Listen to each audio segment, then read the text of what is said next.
life. I've been an underdog. People jealous. I really know what I'm moving for. And I know why.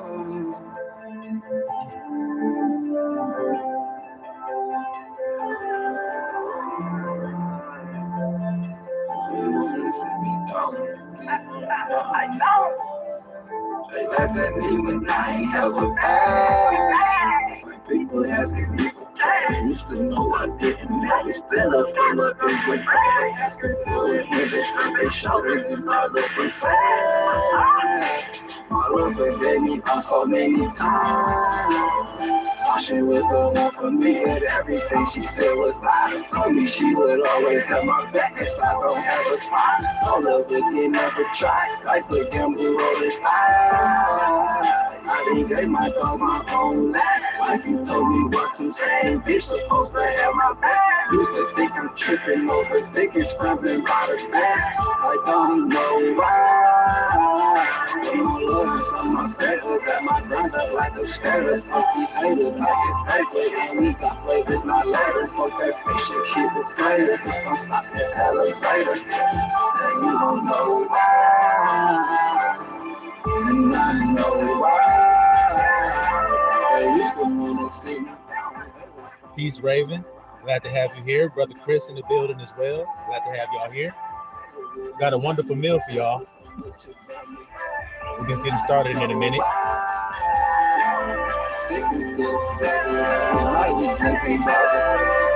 don't know why. Everything is lovely and we steady. Sick of seeing niggas die. Sick of seeing mama cry.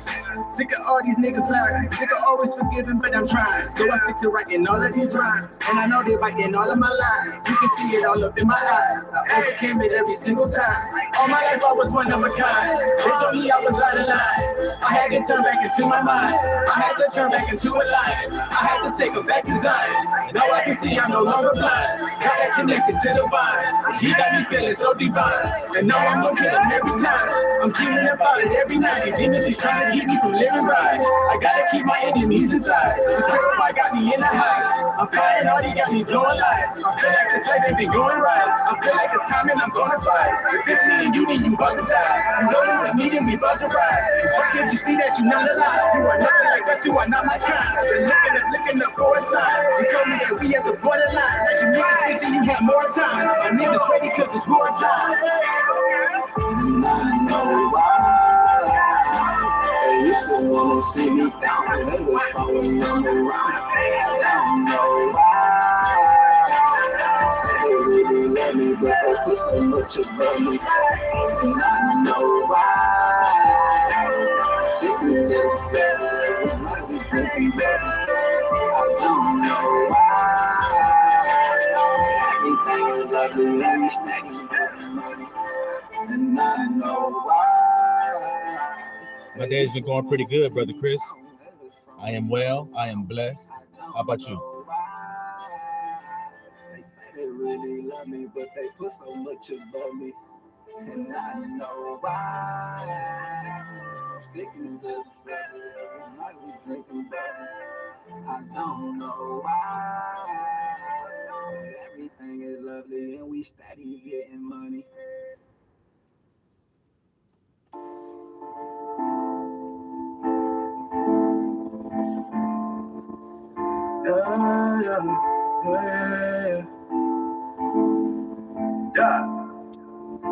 No hitting the snooze, I lace up my boots, I hop in the coupe, I head to the booth, I'm headed to you, I'm ahead of your view, I'm ahead of your groove, I'm ahead of the loop, I'm ahead of my troops, I'ma stand in my shoes, I'ma dance to these moves, if I gotta prove it then I gotta do it, if I gotta lose then I can't do it, if I gotta choose then I choose, if I gotta choose then I choose, shooting, licking at my juice on blue, watch how I move. Yeah, shoot it with a pause when I come through, shoot me on call when I come through, we gon' do it all what you wanna do, now I'm in your boss, now watch what I do. Please forgive me, I've been drinking. Part of me, I just been thinking. Always try to think before I speak. It's hard to me sometimes to leave. Walking my truth, don't walk with the groove. Don't talk to be loose, to be talking about you. I'm talking about you. You talk like you cool. Be smart, not a fool. Be smarter than you. Be part of the new. Be part of the truth. Everybody look when I come in. Everybody shook when I come in. I'ma look good when I jump in. Do what I should, like it's nothing. Do what I could. I do love is you heard. I'ma cook it up when I'm stressing. I'ma hook it up like a blessing. I'ma look it up like a lesson. Keep my head up, no stressing. Heard. Please forgive me, I've been drinking. Part of me, I just been thinking. Always try to think before I speak. It's hard to me sometimes to leave. Please forgive me, I've been drinking. Part of me, I just been thinking. Always try to think before I speak. It's hard to me sometimes to leave.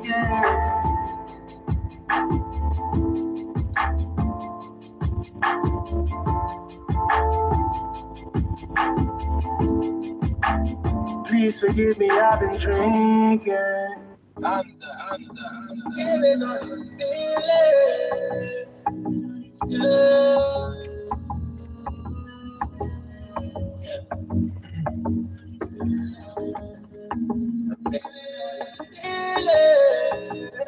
We're going to be reading from Genesis, in case y'all want to follow along. That's where we'll be starting from.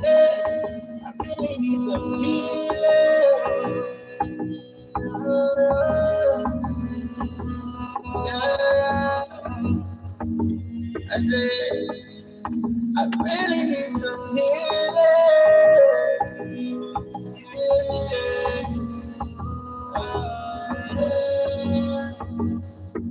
Why do you push me away? Only want to give you this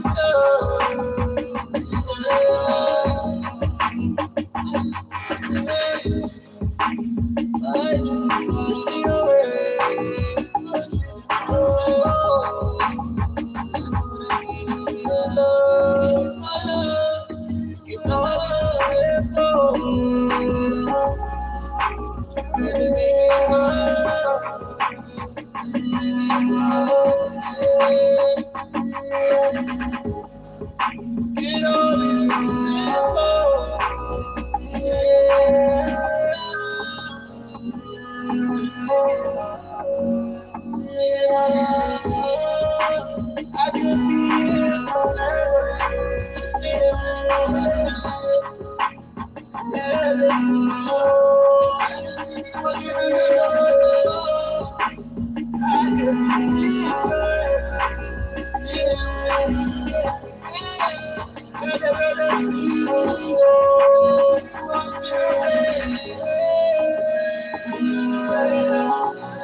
All right, little flockulators, we about to get started. The book of Genesis, chapter 6. All right, we're going to start at verse 1.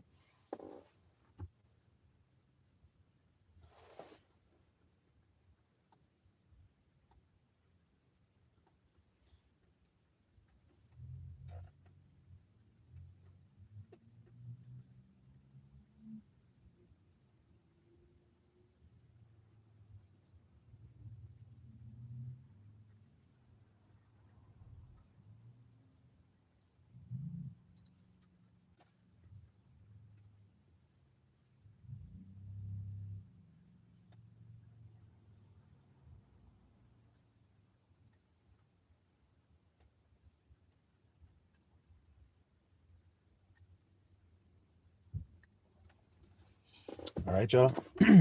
Genesis chapter 6, verse 1. And it came to pass, when men began to multiply on the face of the earth, and daughters were born unto them, that the sons of El saw the daughters of men, that they were fair, and they took them wives of all which they chose. Stop, little flockulators. What do that mean? What does that mean? That the sons of El saw the daughters of men, that they were fair, and they took them wives, all of which they've chose. Because, like I said, the world, when they read this to you, they're going to tell you about some dudes coming down out of the clouds and everything, flying down and everything, landing on the earth because they saw a lady looking good taking a bath or something. And then he walked up to her like, hey, yeah, I'm a son of God from heaven. What's up, girl? Let's make some babies together. That's what they're going to tell you is what it means, but that's not what you're going to hear at the School of Marvelous Light. You're going to hear the actual truth of what that means. So let's get into it, bros. What does that mean? Brother P in the building, peace, peace. Brother Skill in the building, peace, peace. Okay. Brother P says they took themselves whatever feelings they desired. Ain't that the truth? Now, who is the they that took the feelings? Now that we percolating, okay? Who is the they that took the feelings? Brother Chris says, no, sons of God are just chosen people or the saints of those days, if you want. That's right, the sons of power. You see that? The sons of power. So the sons of power, God is the head of Christ. Christ is the head of man. You see? The sons of power are men who walk in an elevated state of consciousness. You see? Their thoughts are high thoughts. That's what makes them the sons of power. They have powerful thoughts. Powerful thoughts are things like this. First of all, I am loved. As you all know here at the School of Marvelous Light, little flock, is the foundation stone for every other thought. If you as a person don't know that you're loved or don't feel that you are loved, then you're powerless. Because what is power? Well, let's see. Out of all the things that exist, there is one thing that conquers them all. What is that one thing that conquers everything else? Kandake Ko in the building.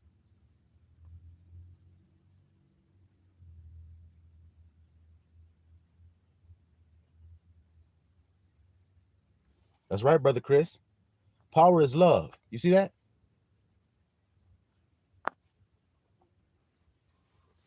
Love. That's right, Brother Skill. Proving that you got the skill to pay the bills. Keep it real. Y'all see? It ain't hard. Power is love. Love conquers all. That's right. So if somebody had a table and they had a bunch of different type of weapons on it, okay? You got all type of shit. Nuclear warheads with the codes and everything. You got all kind of shit. Tomahawks, Apache helicopters, cruisers, cruise missiles, what they call that shit, carriers with the jets, F-16s, the F-25s and shit sitting on it. Stealth bomber coming through the clouds so high you can't even catch the nigga on the radar. They got all kind of shit. A submarine down up under the ocean, shooting a torpedo at your ass. You didn't even see him. They got all kind of weapons there available. But then you see a little pearl and it says love. And you look at it and you say, this little thing is the most powerful weapon that exists? I don't want that. You grab the nuclear codes. Well, thank you for not picking that pearl, because I'm sure as hell about to grab it and put it right in my pocket. See, y'all didn't watch Men in Black or something? Do y'all remember that little puny ass gun that nigga had on Men in Black? Do y'all remember that shit? Hold on. In case y'all don't remember it, let's see if I can bring it up real quick. Let's see what we got here. Let me see.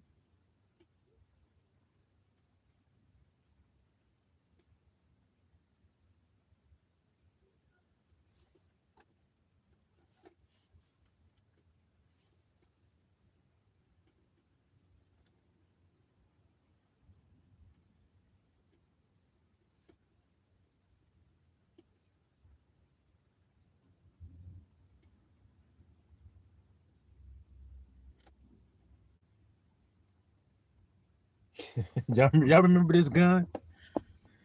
I don't know if y'all can see it. Y'all remember that shit? That little puny ass gun But boy, when he pulled the trigger on that shit, do y'all remember what happened? Kaboom! The nigga flew all over the car and everything. That's like that little pearl that we got. You hear that? It looks little and insignificant. But if you know my Father, then you know that that's how he makes everything powerful. He doesn't make it look powerful. He makes it powerful. It's only men that do that because they like to get gain. They want to fool you that you're getting some type of quality. So they make it look like it is, but actually you're not really getting that good of a quality. But if he can make it look like you are, then that's all he cares about, because people judge outward appearance. Damn, that thing looks cool. Let me get 10 of them. He's like, yeah, cha-ching. 9 out of those 10 are broken the first year, and the other one is broken the second year. You got to go back to that nigga again. Let me get 10 more. You see what I'm saying to you, little flock? Brother Chuck Peak in the building. Like I said, we got some wonderful cuisine today. Y'all about to be greatly edified. If y'all are spiritually minded, you damn sure will. So we were discussing these sons of God coming down and being with these women, these daughters of men.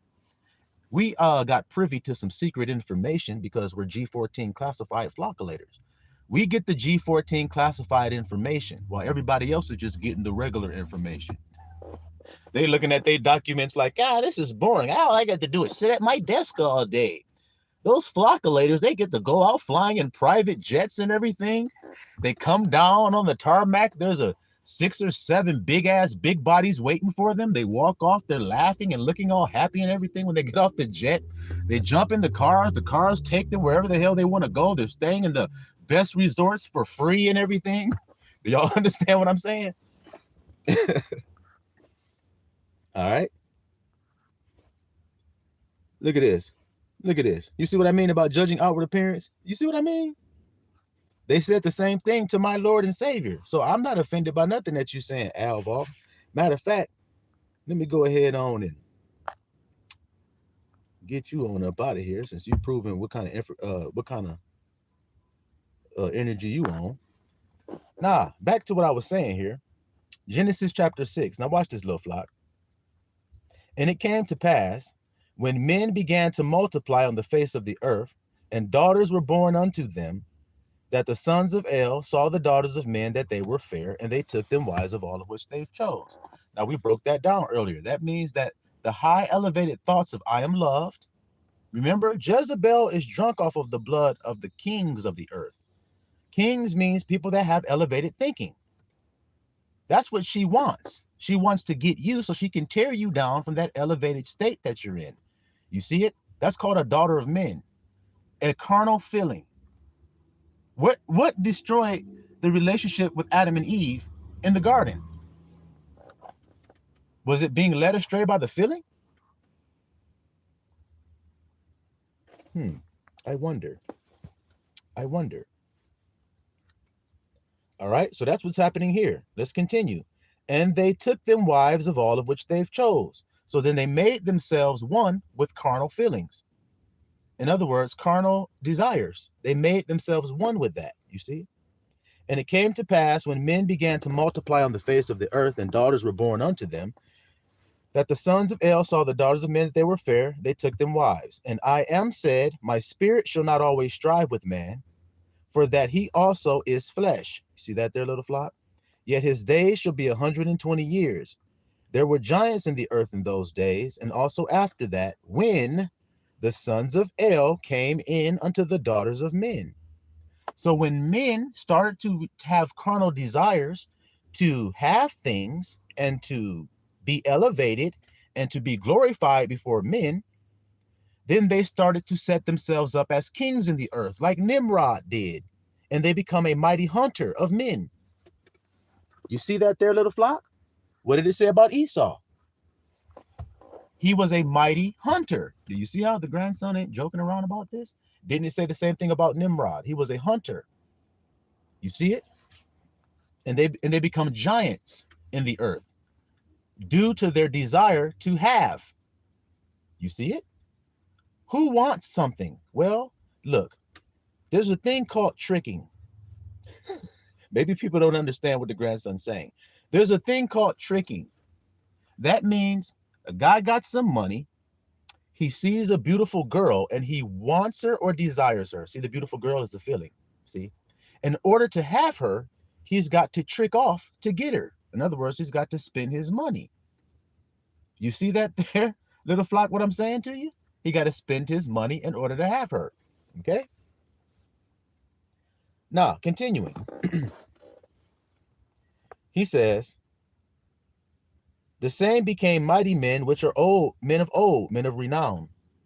And El saw the wickedness of man was great in the earth. So when he became corrupted with these wicked ass feelings and desires, then he corrupted his way.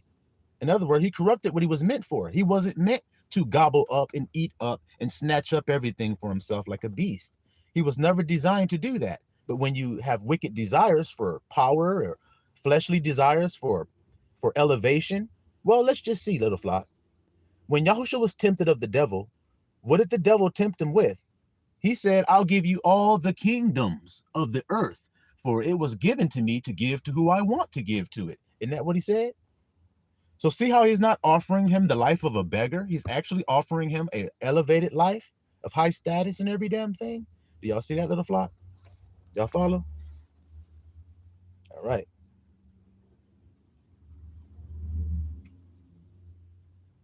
Now let's continue. And watch this, little flock, to see if it's about thoughts and feelings.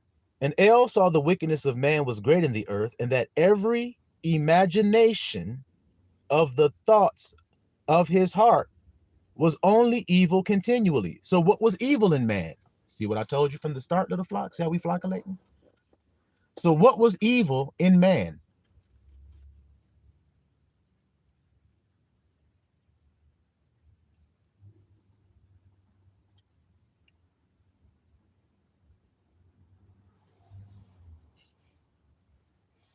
That's right. His thoughts. So see how it's not outside of you? So why would I start telling you guys it is outside of you when it isn't?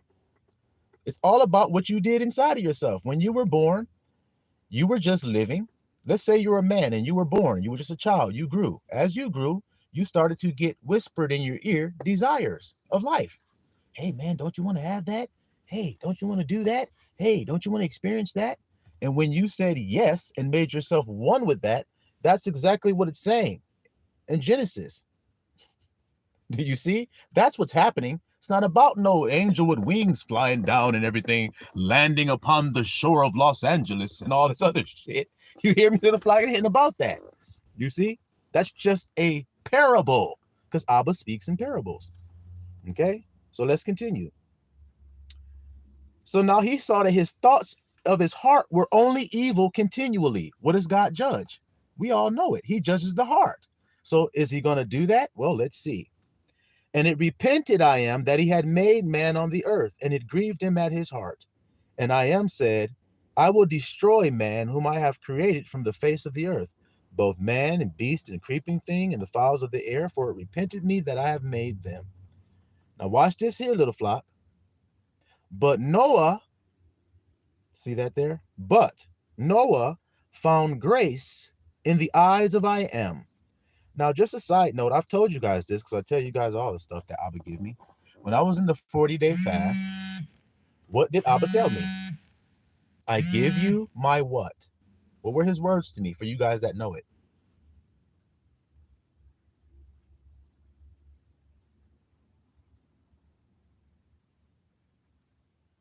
Ain't that something, Brother P? That's what he told me in the 40? I thought I was about to die when he said that. That's actually what I was prepared for, to die. And I laid there and I thought I was going to breathe my last breath. And then that's what he said to me. I give you my grace. Live.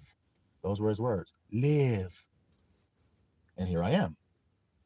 So you notice it's the same thing he says to Noah. Now, what do we know about Noah's day? We know the last days are just as in these days. See how it is?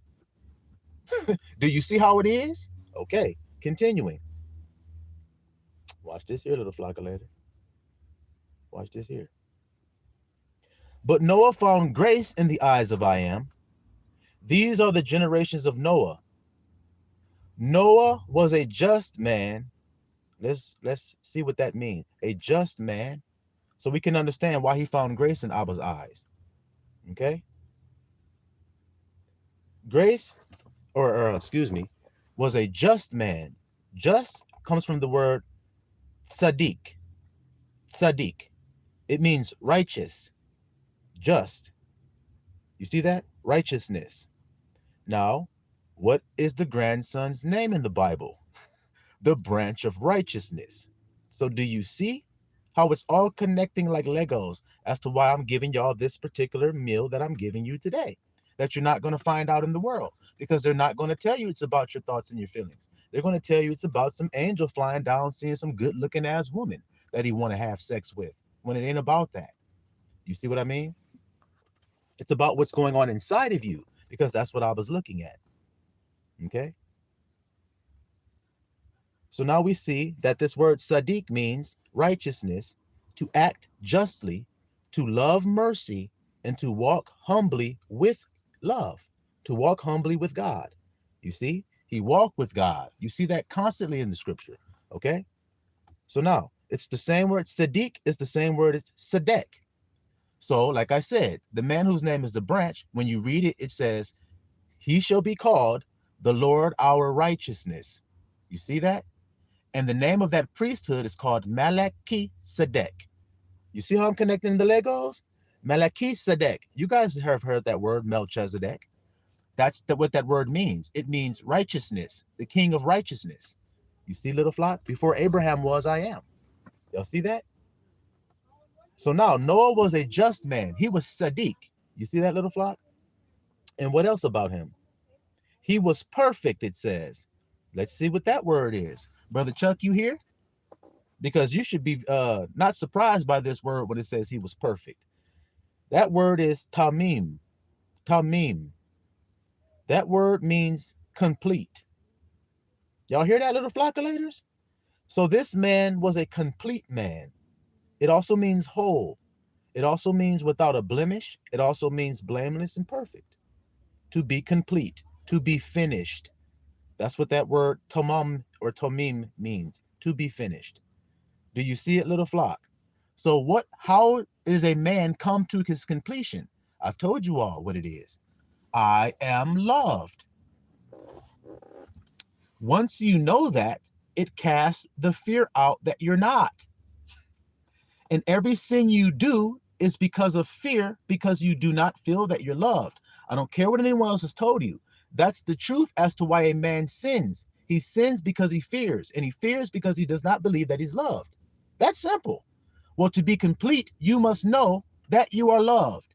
And watch how we reveal this through this message today, little flock, that's what it's all about. That's actually what it is all about. So now, he was a complete man. You see how Abba revealed that, Brother Chuck? Through the Discord messages we were having that day? And through the question I asked you on the other video? Do you see how the Spirit is working to bring us to completion so that we will be preserved in this time? Do you see how he's protecting us and he's loving us? And that what I say about who I am and the flockulators is not a fluke? Do you see it? I hope you guys do. Because we are men wandered at. We're wandered at. What do you wander at on the battlefield? If you see a nigga fighting and he has no fear and he's just cutting through and slicing through, you're going to find yourself wondering about that while you're sitting in your foxhole holding onto your helmet going, ah, ah, ah. You're going to wonder as to why he's not scared. It's bombs, it's explosion, there's mortar fire, it's all kind of shit, people screaming, shit flashing. Why aren't you scared? That makes you wonder that. Don't you see it? Because I am unafraid. And the men that are with me have no choice but to come into that place. Don't you understand it? They have no choice but to. Hope y'all understand, like I said. Continuing. These are the generations of Noah. Noah was a just man and perfect in his generations. And Noah walked with God. There it is. He walked with God. And Noah begot 3 sons, Shem, Ham, Japheth. The earth also was corrupt before El, and the earth was filled with violence. See what happens when fear hits the earth? So then what are the last days are going to be like? We read it yesterday in yesterday's message. Friend going to turn against friend. People are going to fight. They're going to betray. They're going to backstab. They're going to lie. They're going to swindle. They're going to do whatever they have to do to save their life. In other words, they're going to do everything they do other than what Yahusha told them to do because they're scared. They're pussies, like I said. It's just what it means. So now, and we're going to prove that too in the scripture for anybody that may feel a way about the way I said that. So El looked upon the earth, and behold, it was corrupt, for all flesh had corrupted his way upon the earth. What was his way upon the earth that got corrupted? Before we continue, what was the way that they were supposed to live on the earth that got corrupted? Could it possibly be do unto others as you would have them do unto you? Could it possibly be that that's what they were fighting against and rebelling against and going away from? Do you think? That's right, brothers, to love. That's so simple, to love and to love. So now if a man says y'all need to come back to love, is he lying to you or is he sent from God? That's what I'm trying to say, flockulators. That's what I'm trying to say. Just as in the days of Noah. It's not going to be any different. We read that in the word of God, and we can read it again if you guys don't think that it says that. So now we understand that they went away from loving. That's why it says the earth was filled with violence. See? And El said unto Noah, you about to get into some juicy stuff here, little flock. Put your napkins and stuff all up in there. And El said unto Noah, the end of all what? Flesh is come before me. For the earth is filled with violence through them. And behold, I will destroy them with the earth. Make thee an ark of gopher wood. Make thee a what? An ark of gopher wood.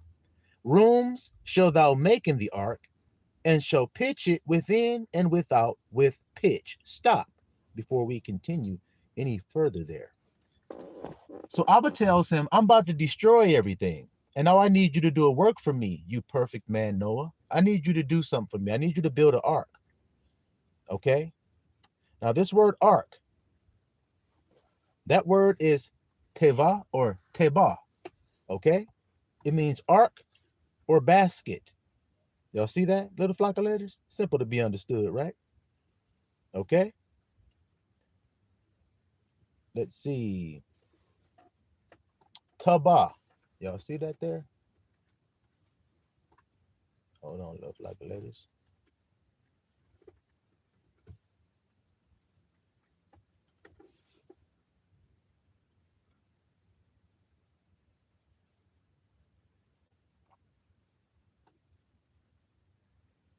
Okay?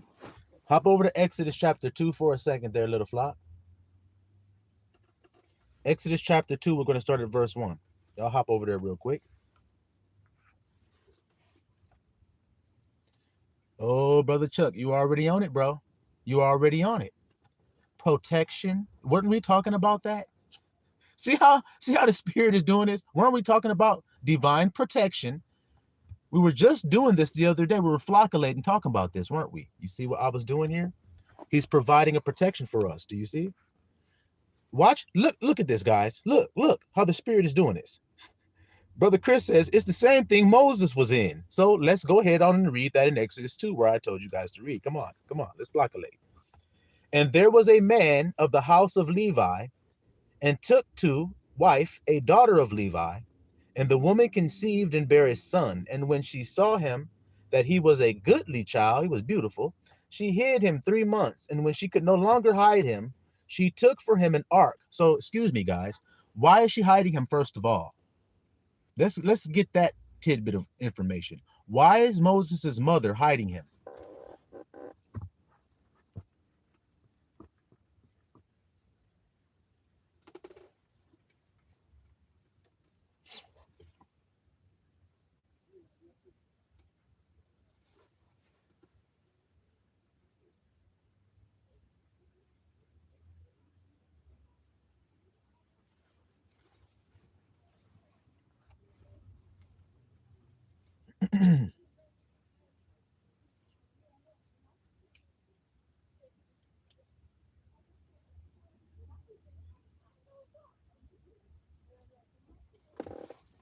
Why did Moses' mama have to hide him, guys?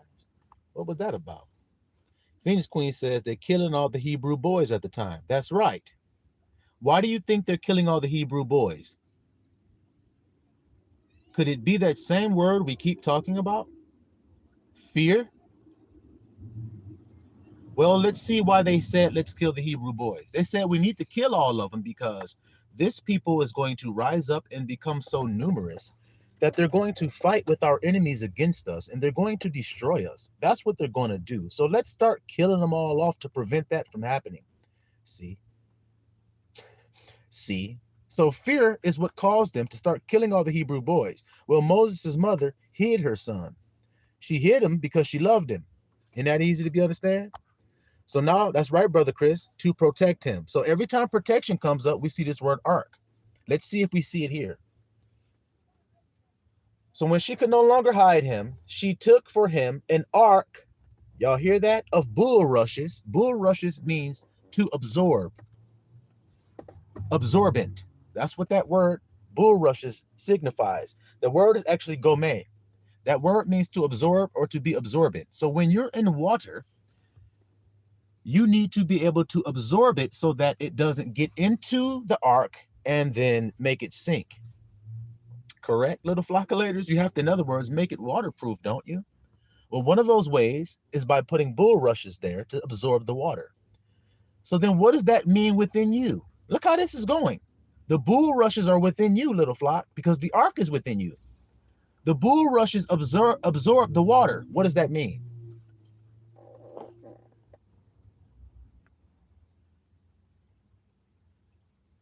What is the grandson telling you and emphasizing by saying these bulrushes absorb water? What am I telling you? Because remember, he's being put in a place of protection. You see?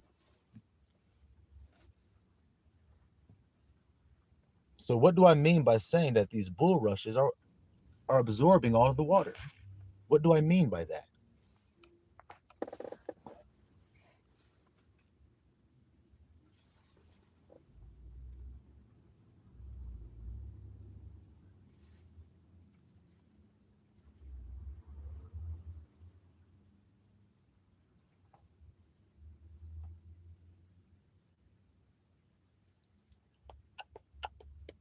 It absorbs the thoughts and the feelings. The waves, the bad feelings must be absorbed so that you can rest in the boat. That's right, brother. The waves are absorbed into that material, which keeps you dry and safe and at rest, like Yahusha was in the belly of the ship, sleeping. Do you see? All right. So the bulrushes help to absorb the emotions, the negative emotions that come up, that well up. It helps to absorb that blow, you see? And daubed it with slime and with pitch, and put the child therein, and laid it on the flags by the river brink. And his sister stood afar off to wit what would be done to him. Y'all see that? So she daubed it with slime and pitch. Y'all hear that there, little flock? With slime and pitch. Slime and pitch is the same thing. You see that? So now, this word pitch, because it's mentioned in Genesis as well. Let's see. Go back to Genesis 6, little flock. Make thee an ark of gopher wood. Room shall thou make in the ark, and shall pitch it within and without with pitch. You notice the ark is the same in both places. And both of those men are a deliverer, Moses and Noah. Noah means comfort, which means he's the comforter. If you come to him, he will give you rest. You see? Because that's what his name means. I told you, you are what your name means, guy. You hear that, little flock? So now, pitch. That's the word we need to be looking at then, since it's put in both of the boats. What does the pitch do, little flock? Let's see. Let's see here. That word is kafir. You see that there, little flockulators? Kafir. Now, let's see what this word kafir means. It means to cover, to atone, to make reconciliation. Oh my goodness. Do you guys hear that? To make reconciliation, to purge. You hear that there, little flock? To purge, To restore to favor. Do you hear it, little flockulators? Interesting. To restore to favor. You see?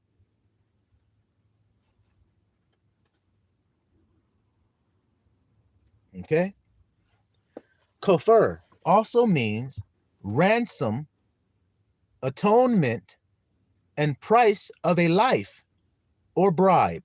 Do y'all hear that there, little flockulators? The price of a life. Atonement, ransom. So this pitch that's pitched inside of the ark is actually what, little flock? I'll let you guys flockulate and tell me what it is. What is the pitch? That's right, Brother Chuck. It keeps you secure. What is the pitch that you daub the inside of the ark with? Think about the Israelites when they were in Egypt, and think about the Passover. And then you're going to see the daub with the pitch.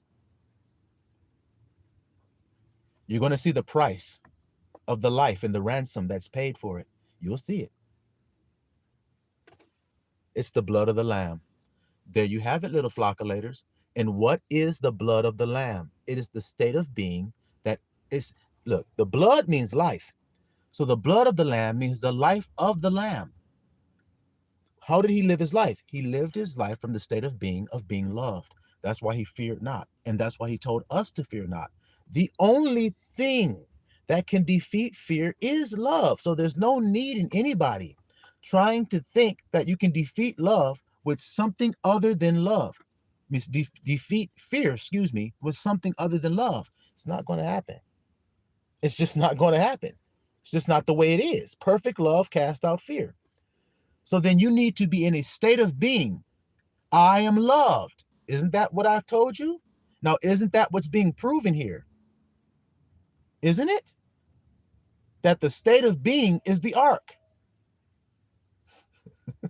that's floating upon the flood waters. And while you're inside of that state of being, you are protected and cannot be harmed. Do you see it? Okay. So the pitch, the kofar, represents the blood of the Lamb because it is the ransom. That's what kofar means. Ransom, atonement, the price of a life. You see it? The redemption price, it is called. The price of redemption, little flock. Who paid the price?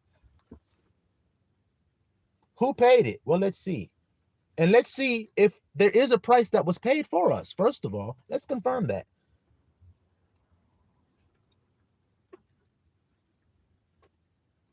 Let's see about this kofar. Because it sounds like there's a basket there, and then there's some pitch that you put in to make it waterproof. What makes you waterproof, little flock? I am loved is what will keep you waterproof. Do you see how this is being connected? The state of being that I am loved will keep you waterproof. Why do you need to be waterproof? Because the water represents wrong emotions and wrong feelings that will cause you to get afraid and sink. So that's your enemy. So then instead of fighting something outside of yourself, then you fight for the kingdom which is within you. That state of being that I am loved. Peace be still is what you will say, because that's what Yahushua said to the water. I'm telling you the water he's talking to, which is your emotions. That's what you have to do in order to fear not, right? Don't you have to calm the hell down before you can stop fearing? So then he says, peace be still. And then after he did that, did those men on the boat continue to fear? Or did they worship and rejoice and become happy, which is the thing he tells you always to feel? And I'm going to prove that through this scripture as well. I'm going to prove it. All right. 1 Corinthians chapter 6, verse 20 says, for ye, well, let me make sure I don't want to miss anything else that might be there. 19, what? Know ye not that your body is the temple of the Holy Ghost, which is in you, which you have of God, and you are not your own? Look at that. How many people think that they're their own person? Everybody in the world thinks that they're their own. They haven't given their lives up for the will of I am, the one who actually created you. They haven't given their lives up for him so that his existence can live through you. Nope, you want to do your own will. Well, as long as you do that, you remain in death. So what does he say? He says, you don't know that the temple is the body is the temple? Verse 20, for you are bought with a high price. Excuse me, for you are bought with a price. Therefore glorify El in your body and in your spirit, which are El's. For you are bought with a high price. Do you see it? Okay. Let's go back to that word, kofer. You were bought with a high price. Kofer, ransom, atonement, price of a life. Guys, is that not clear? Crystal clear? That's the pitch that makes the ark waterproof. You hear it, little flock? Okay. Okay. So he tells them to make this ark and daub it with pitch, within and without. Okay. And then he tells them all the size of everything in the ark and everything. And then what he wants to do, bring all the stuff into it, right? So then back to Genesis chapter 6 and verse 22, he says, thus did Noah according to all that El commanded him, so did he. So then he did everything Abba told him to do. Okay. Now watch this here, little flock.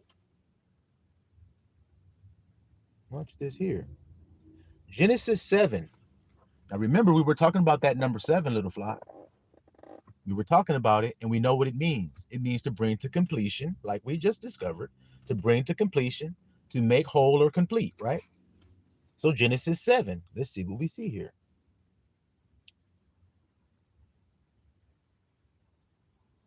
Verse 1, and I am said unto Noah, come you and all your house into the ark, for you have I seen righteous, Sedek, see, before me in this generation. See? So every generation has a Sedek, obviously. And Noah was the one that was the Sedek of his generation. What does Sedek mean? It means to be right thinking. I am loved is the right thought. You see? Everybody else was obviously not thinking that if the earth was filled with violence. You hear? All right, now let's continue. So he tells them about all the beasts and everything that he wants them to bring into the ark and everything, right? Okay, now watch this.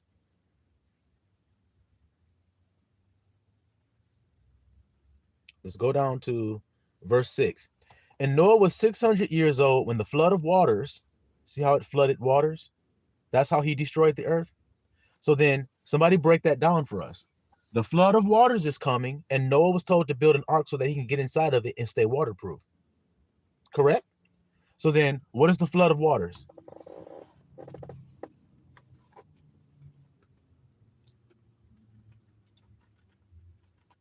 What is the flood of waters that's to come?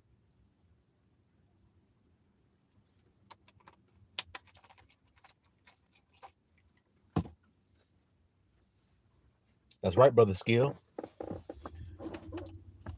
That's right, Brother P. That's right. Unrighteous thoughts, feelings, flood of emotions. You see that? These things are going to come upon the whole earth, and everybody's going to start thinking crazy as hell because of fear. Oh my God, I'm not going to have. I got to do this. I got to kill. I got to steal. I got to destroy. Those are the 3 things that everybody's going to have on their mind. Stealing, killing, and destroying, because they're going to have the mark of a beast. And they're going to do what a beast does. They're going to think like a beast, and they're going to do what a beast does. But I am loved doesn't act or do like a beast, does he? All right. Brother Chris says fear taking over everyone's hearts. That's exactly what it is. So just as in the days of Noah, so shall it be in the coming of the Son of Man. You see that, little flock? Same exact thing. That's why I'm warning you guys of this. That is fear. It's not anything else. Do you see how we can go back to Noah and prove that it's fear again? You see it? All right. So he says, and Noah went in and his sons. So now he's going in the ark, little flock. Now watch this. This is Genesis 7. Okay. There's 7 people watching right now. Interesting. And then this is verse 7. 777. Do you see how that's working, little flock? Now let's see what verse 7 says. And Noah went in.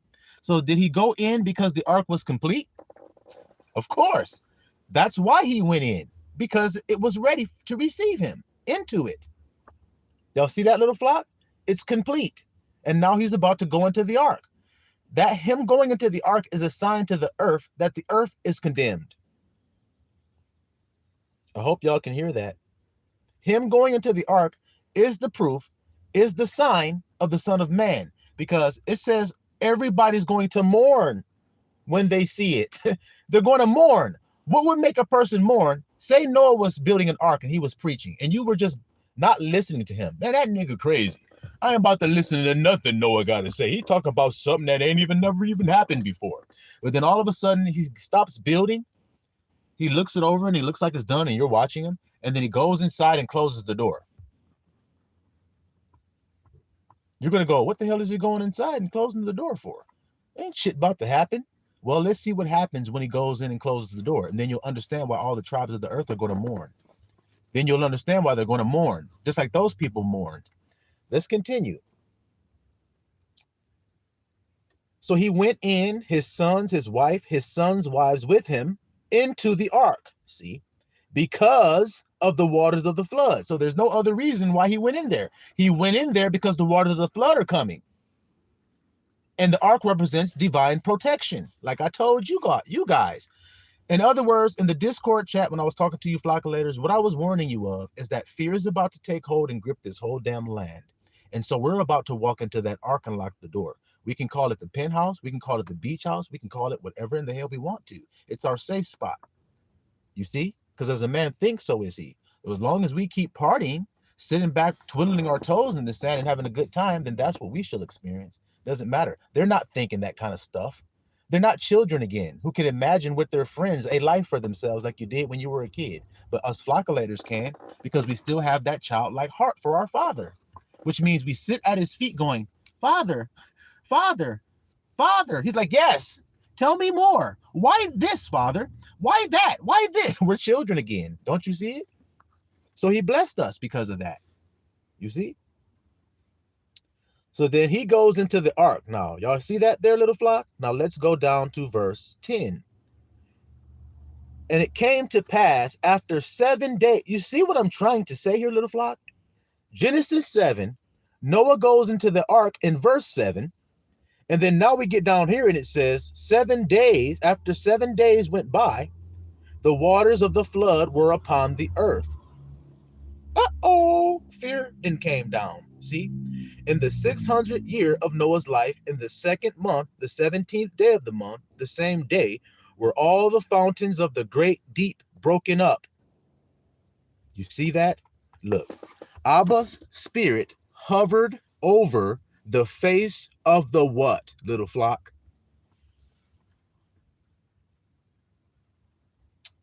Abba's face hovered, his spirit hovered over the face of the what, little flock?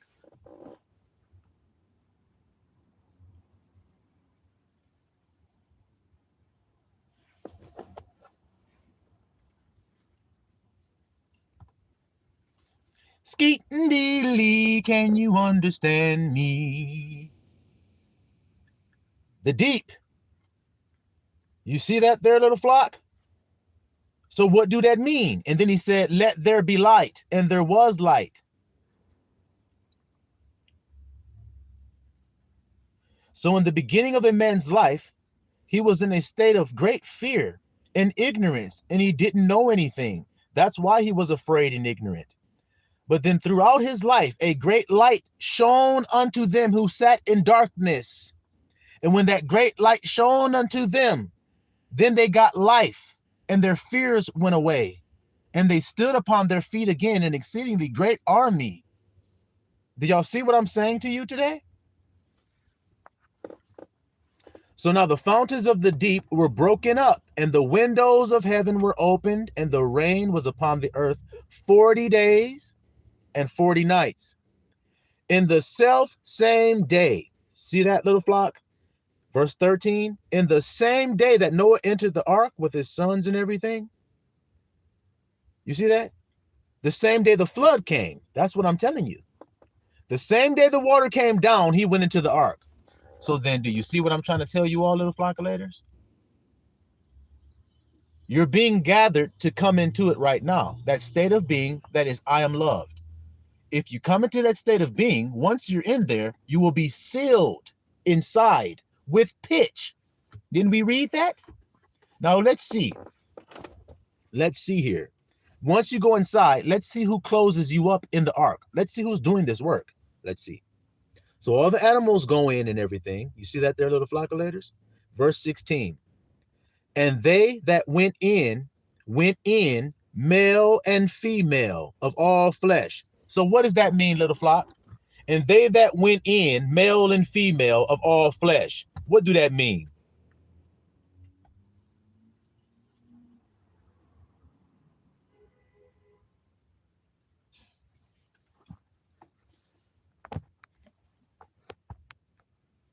That's right, brother Skill. You see why I'm the grandson of right thought? This is what I'm saying. No one can deny this.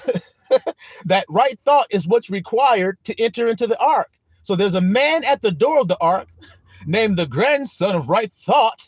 And he's saying, hey, you guys, I know I look really insignificant and everything, like I don't really matter and all. I know I just look like some guy that's just living on the street. Even the guy in the comments said my fingernails were dirty and everything. So I know I don't look like anything of importance. But guess what, guys? In order for you to be saved, you need to come into this ark. And this ark is the state of being that I am loved. And then when you come into that state of being that I am loved, you are now painted with pitch, which means you now have painted the lintels and the doorposts of your house with the blood of the Lamb. And that's why the Bible says they overcame fear with the blood of the Lamb in Revelation. Doesn't it say that or not? So then who can deny that what I'm saying is true? Who can deny this? Can any of you?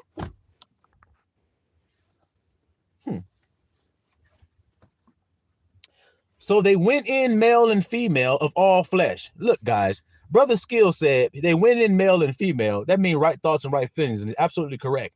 How many people on the earth just think it means physically male and physically female?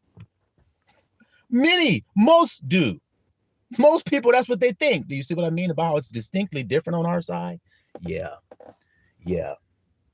Okay, now continuing. They went in male and female of all flesh, as El had commanded him, and I am shut him in. Is that what it says, or is that not what it says?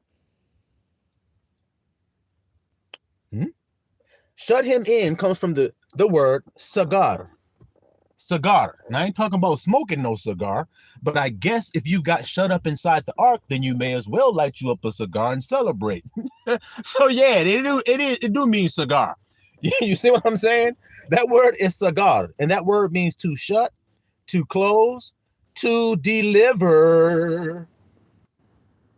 To deliver. Do you see it, little flockulators? The concept of God shutting or delivering his people from circumstances or outcomes. Do you see it? It also means to be quarantined. Y'all hear that word? It means to be quarantined, to be isolated. So now, during the thriller night, during the thriller night, you're going to be quarantined and isolated away from it. Did you guys understand that? We were just talking about how crazy shit's going to get. Well, you're going to be quarantined, shut off, and separated from it in an isolated place. You hear that? That's right, Brother Chuck. To seal. To seal. Watch this, little flock. So he shut him up, right? Now let's see what else happens here. We want to jump ahead, little flock. Oh, no, let's just keep reading. Verse 17.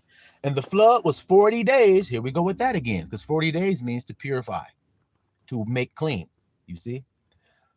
And the flood was 40 days upon the earth, and the waters increased. So then the fear just kept on rising. And bear up the ark. Look at you sitting on top of it. Look at the flockulators. We cruising, baby. We on a cruise. Damn. Don't look down, brother. Don't look down. Okay, yeah, you're right. Keep my eyes up. That's right. Yeah, don't look down. Don't worry about what them niggas down there doing in the ocean. Don't worry about that. We on the top. We on the top, man. Just keep your eyes on the sun, okay?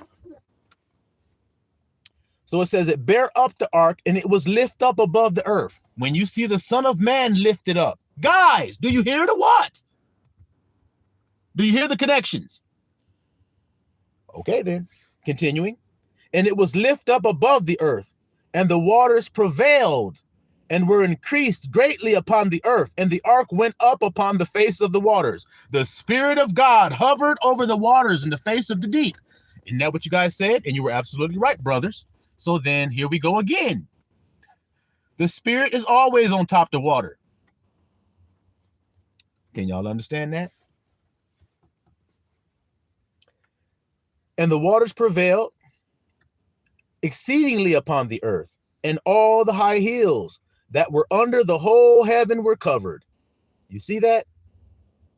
15 cubits upward did the waters prevail, and the mountains were covered, and all flesh died that moved upon the earth. What that mean, little flock? All flesh died. What do that mean?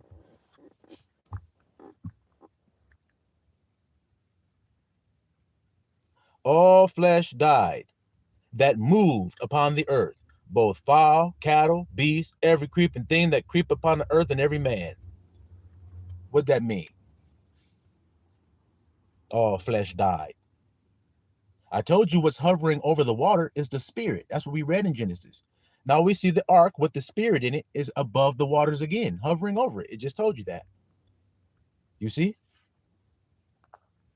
That's right, Brother Skill. That's right, Brother Chuck. That's right, Brother Chris. That's right, Brother P. The carnal mind, everything which is made from the flesh, every one or thing who had a carnal mind, one might think it means all died. That's right. See? You guys are all right. Everything and everyone who has a carnal mind, and everything that originated from the carnal mind, it shall be destroyed. If it didn't come from love, then it's got to go bye-bye. Because if it didn't come from love, then it's temporary. But love is eternal, because God is love. God is a spirit. And those who worship him must worship him in spirit. The true worshipers, they're called. Right, Dan? Got a lot of fake ones. But the true ones are doing this work that we're talking about here. You see that? Yes, exactly, Brother P. One might think that it means all died. Nope, it just means all the carnal died. All the carnally minded men and women will be gone. And then we're going to do like Noah, and we're going to look out of our window and look and say, where the hell are all them zombies in Thriller? Thriller night. What happened to them? They were singing, then all of a sudden they went.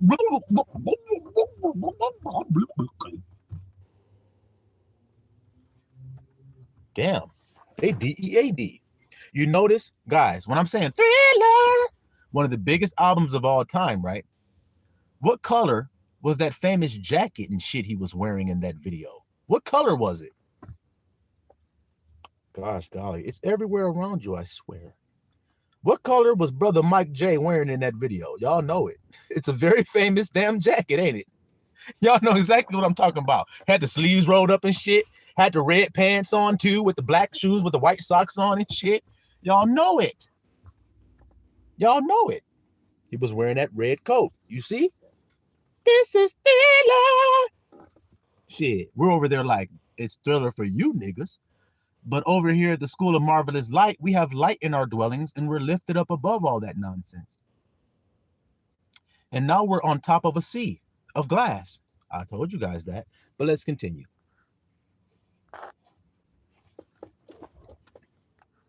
Let's continue, fellas. So all flesh died. Y'all hear that there? All right, now let's jump down a little bit. Let's jump down to verse 23. And every living substance that was destroyed, which was upon the face of the ground, both man and cattle, and the creeping things, and the fowl of the heaven, and they were destroyed from the earth. And Noah only remained alive. Goodness gracious. And Noah only remained alive, and they that were with him in the ark. So do you understand how that's the same thing that's going to happen in the end? because Christ told you it would. So the Son of Man will preach because he is the one that preaches, that makes the bones come back together. It makes the spirit come back inside. It makes those men stand up. So when he does this, they enter into an ark of a state of being is what that means. And when they enter that state of being, because of the preaching of the Son of Man, they enter into that state of being. Now they become one impenetrable unit. That's what God always wanted. Ask Yahushua what he wanted when he said, let us all be one, as you and I are one, Father. See. So let us all say that I am loved. Let us all say it today. I am loved. Let us all rejoice in that state of being, that I am loved. What shall I fear? What shall I fear? And you read that scripture. Well, now you know why you read it, because you're loved. So then why should you fear? Whom shall I fear? I'm love. So then throw another nigga out there that wants to get in the ring with me. Come on. I'm undisputed in this bitch, and I'm not giving my belt to nobody else. As Abba said, I'm not giving my glory to another. I am not. So then guess what? Come on and step on in the ring and try. Fear, step in. Doubt, step on in here. Skepticism, you can step your skinny ass on up in here too. Looking like Gabby J. Looking like Glass Joe from Punch Out. Get your skinny ass up in here too. What other ones y'all got? Regret? Bring your ugly ass up in here in the ring. What other ones y'all know? Shame? Look at Shame. Oh, dumbass looking nigga. Bring your ass up in here in the ring and scrap with love and see what's going to happen. Every time they send another one, that nigga leaves out on a stretcher. They sent Fear. They should have known when Fear came out like this. All the other ones were like, oh, shit. That was our Mike Tyson. We don't know what else to throw. Yeah, you feel just like the Pharisees. Yeah, we won't get to them at another time. You feel just like the Philistines felt when that big stinking ass, hairy ass Goliath got his ass knocked down by a child. I told you how Abba works. I told you. Stack it up and make it look nice and powerful so that when I knock his ass down, everybody who's looking will say, the grandson broke their ass. Yeah, I did. I took your biggest, strongest slave and I broke his ass in front of you. That's what that means. We're not playing any game. We conquer all. Y'all hear me, little flock? Y'all hear me? That's right. Tell the truth, man. I am loved because that's what saves. That's what saves. Y'all hear me? So the waters prevailed upon the earth. Wait, where did I go? Yeah. And Noah remained alive, and they that were with him in the ark. And the waters prevailed upon the earth 150 days. Y'all hear that, little flock of laters? So now we're about to jump to another interesting point about what happens while he's on this ark. Okay, little flock? Okay. Now watch this here. Watch what Abba's about to do. If you guys think the grandson just been playing with what he's been telling you, let's see. Genesis chapter 8, verse 1. And God remembered Noah and every living thing and all the cattle that was with him in the ark. And El made a wind. And El made a wind to pass over the earth, and the waters assuaged. Do you guys hear that? So then what did God do? Y'all flockulators should know. He made a wind to pass over the earth and the waters assuaged. What that mean? Because remember, the earth is completely covered in water. So what does it mean that Abba made a wind to pass? Little flock, what that mean?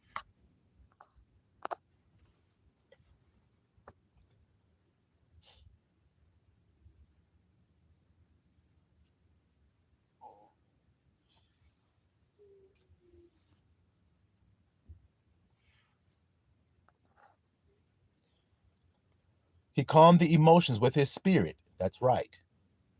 And what is the wind? I told you, the wind represents thoughts. So represents chaotic thoughts, and you all have felt it. It's windy, and you can't think straight. You can't gather your thoughts. You can't be single-minded because your wind is blowing all over the place. You see that?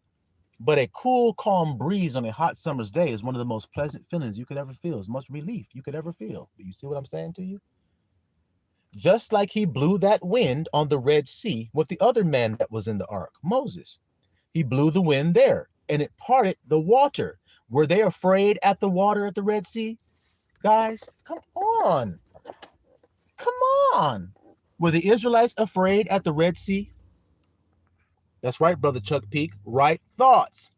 That's the wind that he blew over the water that caused it to assuage.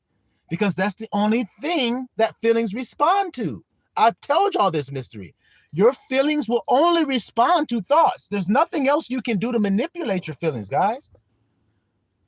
God set it up. He said God is the head of Christ. Christ is the head of man. Man is the head of a woman. So that means that your thoughts are the head of your feelings. There's nothing else you can do to change that. You can try if you want, but then you'll be perverted if you try to change it. So it's best you submit to it. If I think the right thought, then the waters will assuage. Let's see that. Another example. I gave it to you at the Red Sea. The children of Israel were afraid at some water. But then Abba gave them the right thought. And once they thought the right thought and Moses lifted his staff, which means I am protected. See how we've been saying that all through these comments? I am protected. When he lifted up that thought, the wind blew. A right thought blew. And when it blew the water the hell out the way. And they walked through dry shod. That's the kind of power I'm talking about. And that power is only found in his name, little flock. Every time somebody's afraid at some water, you're going to hear a right thought come in. You're going to see it every single time. So then why do you think it wouldn't be like that at the end of time?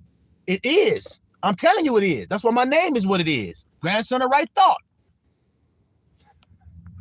See? Slicing and dicing through the wrong damn feelings that you got. A righteous thought got rid of the tumultuous emotions. See?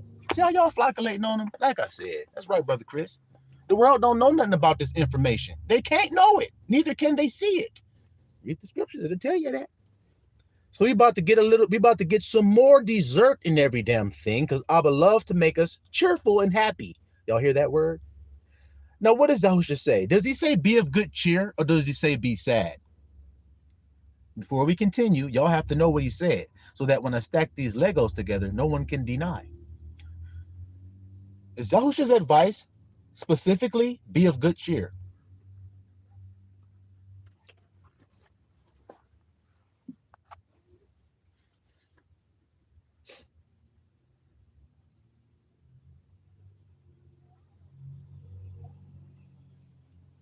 Yepperoni. You know that's true. You know it's true. Be of good cheer. Now we're about to get some dessert and figure out why he says that to us. Watch this here, little flock. Watch. So now we see that the wind blew and it made the waters assuage. Right, little flock? The fountains also of the deep and the windows of heaven were stopped, and the rain from heaven was restrained. You see that there, little flock? And the waters returned from off the earth continually. So now the fears are starting to assuage or abate and go away. You see it? Because you went.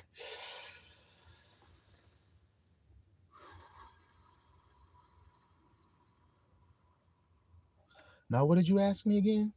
Do y'all see the grandson? Do you see what I'm teaching you right there? Somebody comes with some bad news. Hey, man, did you hear about this, man? This is going to happen, man. Then you're going to get hurt or die. You go.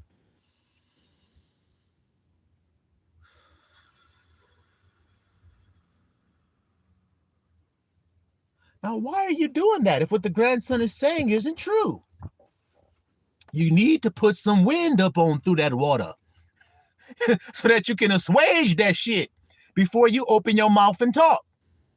Because during the hour of temptation, or in other words, when the storm wells up, I have to get quiet first. That's why Yahusha went to sleep, because he's teaching us that when problems arise, the best thing you do first is do this.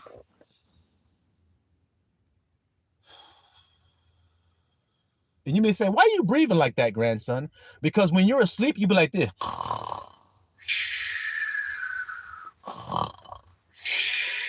That's why I'm breathing like that. So when you take that big ass breath and you go, Now you can respond with the proper response to the scary, so-called scary situation. And you can say, peace be still. But you can't say peace be still before you do this. Niggas get to getting mad. What do we tell them? Take a deep breath. Come on, guys. This isn't even hard to understand. You see? You see? One True Scott in the building. Good to see you, sis. I didn't know you was here. I didn't know you was here. But it looks like you came right on time. That's right. You need a deep breath and take a time out. I've used this technique. That's how come I know it works. One time I was sitting in a house and I got some bad news, guys. Some real jacked up ass news. And when I got the bad news, I sat there for a minute and I went.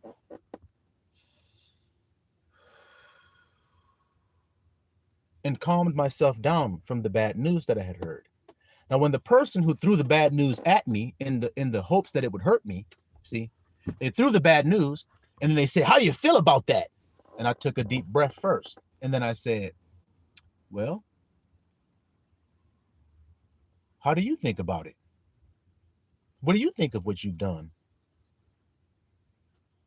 I know, Neanderthal time, because you didn't think I was calm enough to ask you that. You thought I was going to be like, what the fuck you do that for? Why the fuck did you do that to me? Why would you do such a hurtful thing? Because people are evil. That's why.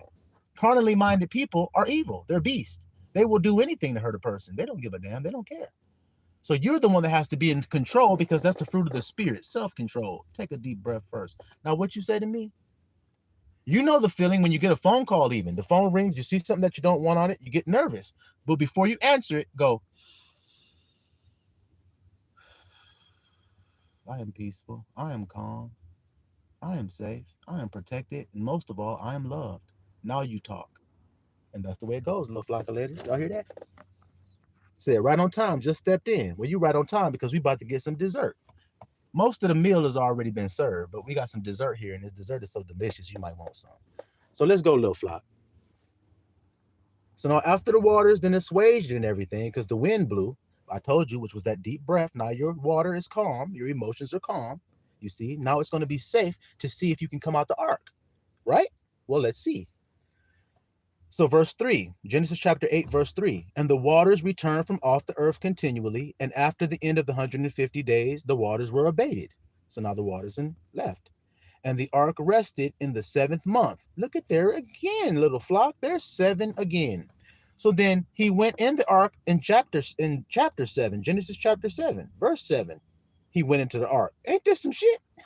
And now we see, here's the 7th month on the 17th day of the month, upon the mountains of Ararat, and the waters decreased continually until the 10th month, and the 10th month on the 1st day of the month were the tops of the mountains seen.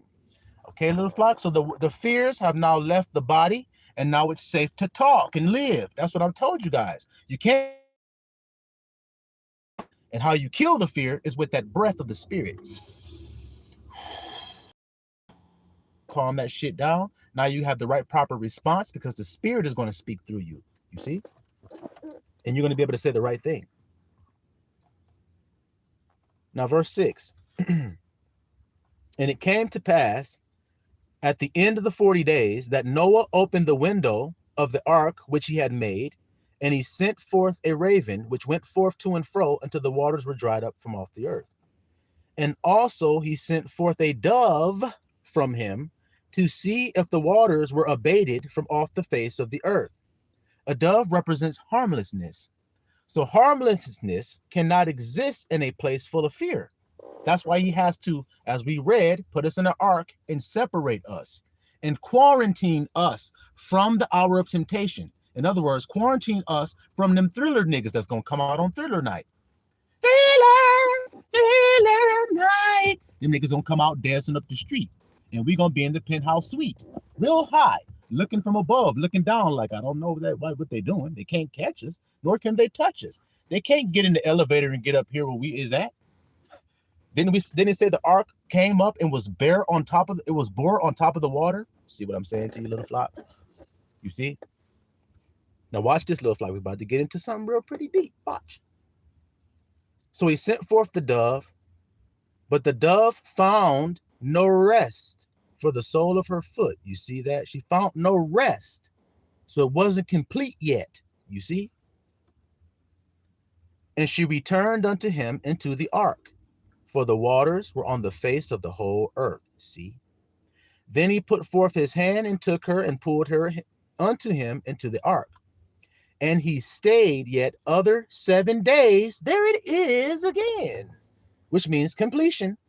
He stayed another 7 days, and again he sent forth the dove out of the ark. And the dove came in to him in the evening. Here we go, little flock, with the juicy meal, the juicy dessert.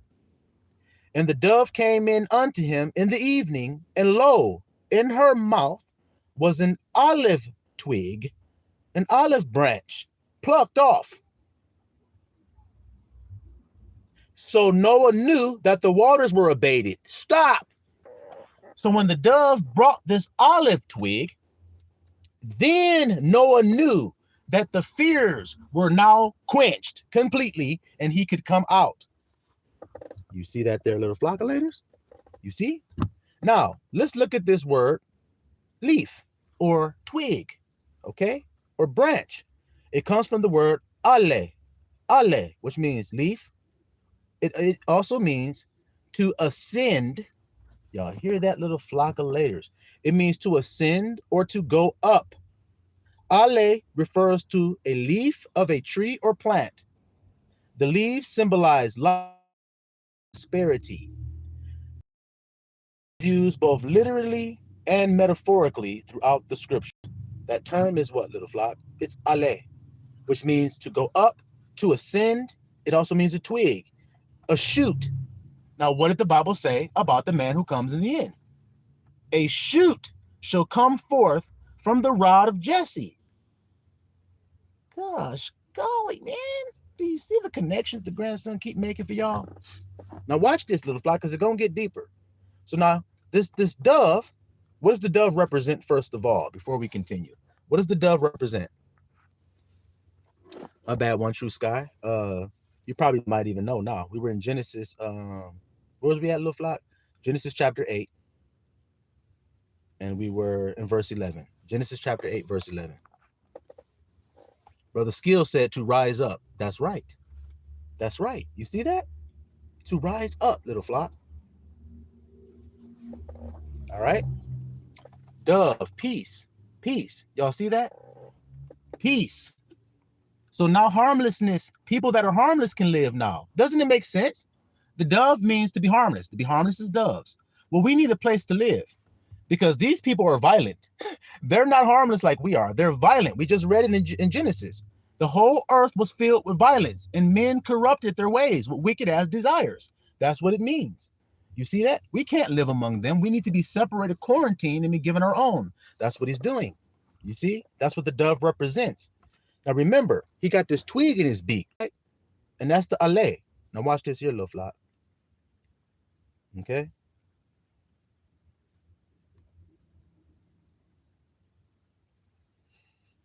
What kind of leaf was it, little flockulators?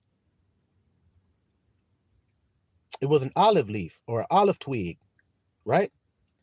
So now let's see what the word is used there for olive, okay? That word is zaith. Zaith. Zaith means an olive branch. Do you see it, little flock? An olive branch. It means an olive, the tree or the branch. You see it there, little flock? Zaith refers to the olive tree and its fruit. You see it? What does the olive represent, little flock? It represents healing. You ever heard the term? He shall rise with healing. The son of righteousness. See how righteousness will always be mentioned. The son of Zedek shall rise. Didn't we just read rise, shoot up? What does it say in another place? He shall grow up out of his place. Grow up. Do you see it, guys? He will shoot forth. He will grow up. And when he grows up out of his place, you see it? He's going to build the ark. That's what I'm doing right now. I'm showing you guys how to remain in the ark of protection of these last days because fear is about to fall on this earth in great amount, like a flood. There's nothing anybody can do to stop it. You see? And there isn't anything anybody can do to resist it either. Just like the Passover, you have to have the blood of the lamb on your house in order for you to be protected during this time. And that blood of the lamb, I'm telling it to you plainly because I love you. That blood of the lamb is the state of being that I am loved. Do you see why you have to take a breath and come back to that state of being when you're being tempted out of it to get angry, to become stormy, to become fearful? No, I remain safe. I am safe. I am protected. I am free. There's nothing anybody can do to change that. You see that, little flockulators?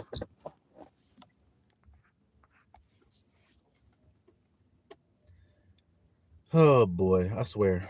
Some people just so childish and silly, man. I feel sorry for y'all when the flood that I'm describing to you come upon you. I feel sorry for y'all, bro. Y'all so childish and fucking stupid. Talking about dumb shit.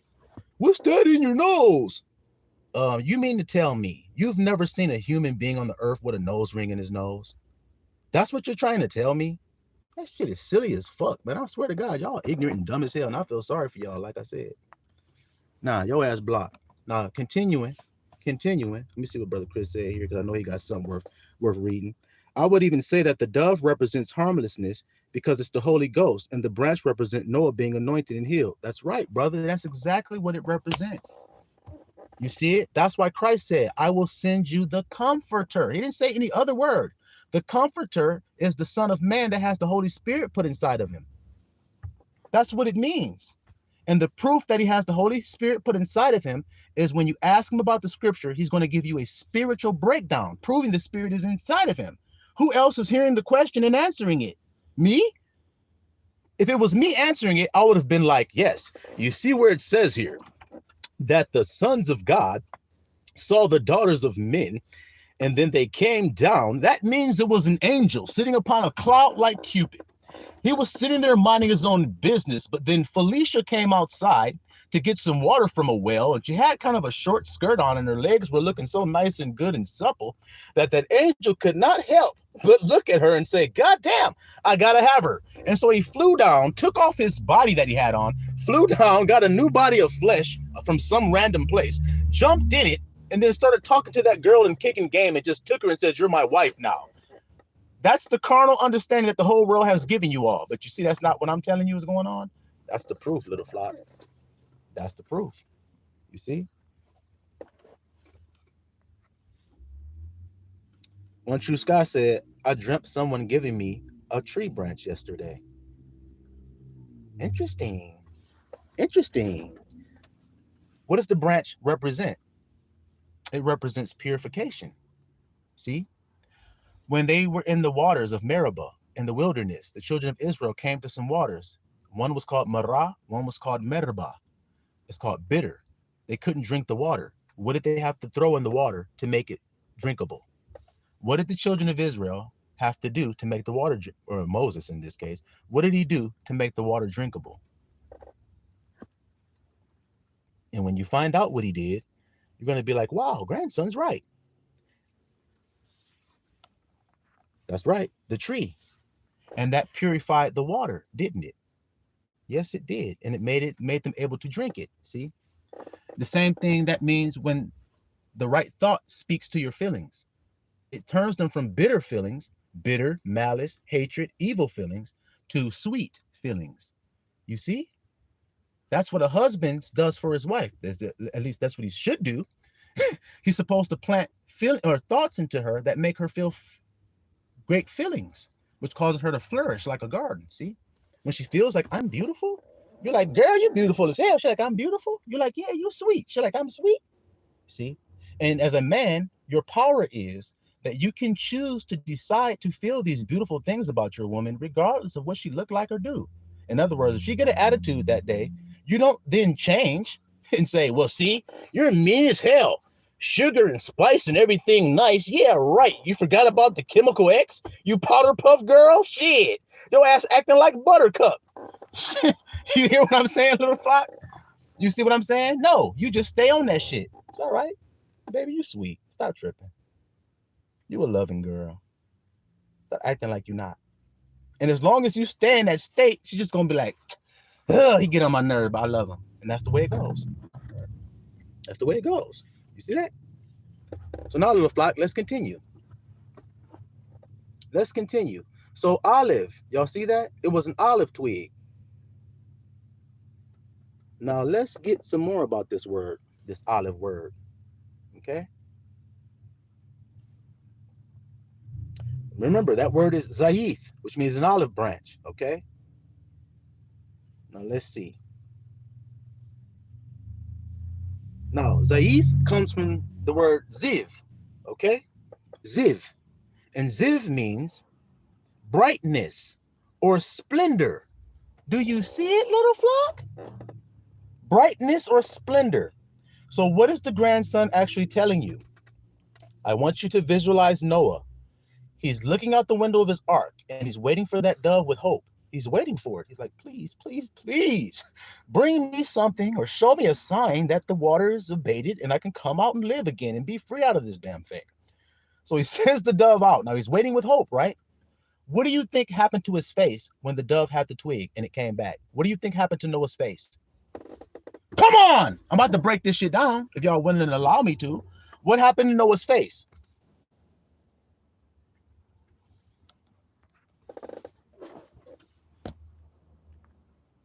Are we waiting for that answer? Brother Skill said, let me see. She can be emotional some days, but you just got to tell her the right thoughts concerning to her. And she is perfect no matter what they say. That's right, because that's how you're loved. And so you see what's going on? If Christ is your head, that's how he loves you. So then now you properly do know how to love a woman now. Not this fake bullshit that everybody's up under. No, you really know how to love her for real, which means you're patient with her when she gets astray. You're kind to her no matter what the hell she does. You're long-suffering and you keep no record of wrong. And you hope all things, believe all things, and conquer all things that she's going through. You're just a solid rock that don't never change.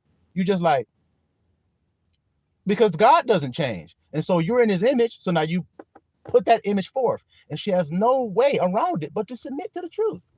Just like you had to. See? See?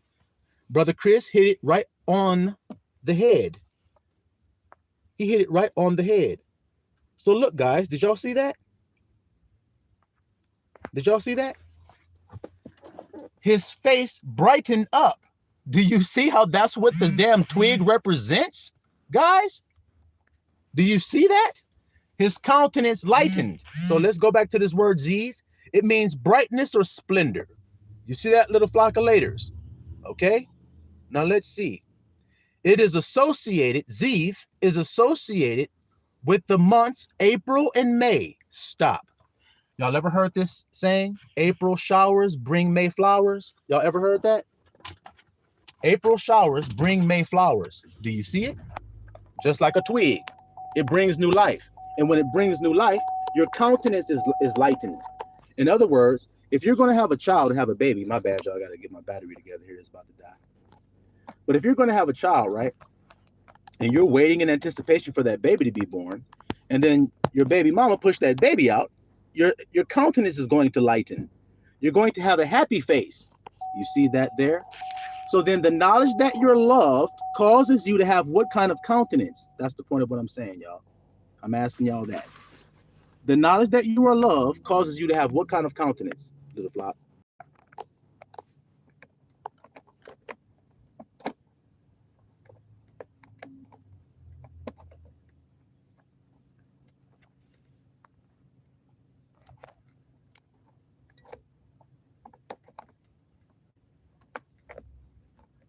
I don't know why my phone ain't charging right now, little flock. So we may only have a couple more seconds here.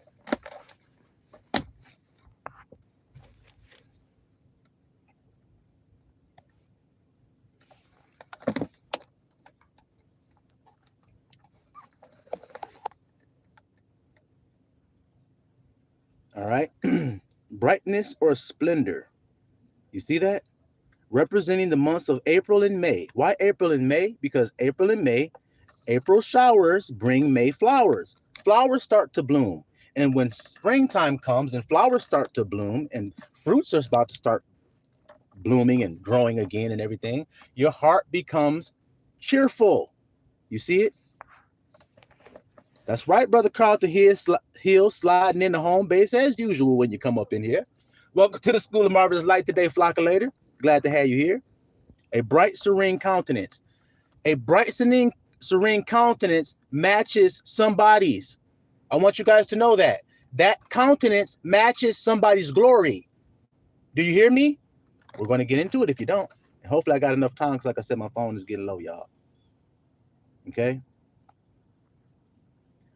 So that word Zeev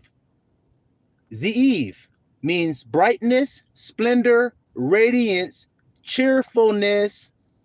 Didn't I say, what did Yahushua say? He said, be of good cheer. Do y'all understand it now? Because that cheerful countenance matches somebody's countenance. Whose countenance does it match? In other words, when you have a happy, cheerful face, whose face do you match? Whose image are you in that moment? So do you see how olive branch literally means splendor, radiance, cheerfulness, to shine bright. That's what the word means, Zeev. You see that? It's also translated face, splendor. Can y'all hear what the grandson is telling you here today? Brightness, cheerfulness, countenance. So then when he received the olive twig, his countenance was changed, and it was changed to a cheerful countenance. Do you hear it? Now, who have I told you is the beloved one of Yahusha? Who have I told you all is the beloved one of Yahusha? Thank you, Brother Skill, for saying clickety click, because you damn right. This shit is clickety clicking. If you got ears to hear it and eyes to see it, then you know this shit clicking. And that's right, One True Sky. That's right, Chris. Do you guys see what I'm saying? When you're happy, when you're cheerful, when you're full of good cheer and joyful, like Yahusha said you should be. Now you match the image of your Father, which has a continual cheerful face. When you ain't scared of shit and you ain't worried about what a nigga can do to you, then when you singing that song, I don't give a damn what a nigga say, what he done said, or what he do, because my Abba is good. Then what kind of face do you have? You have a cheerful countenance, my man. You see it? And now you match your Father for real. Do you see it or do you see it? Told y'all with some good dessert. I told y'all that. Okay? So now, let's jump back real quick, little flockulators.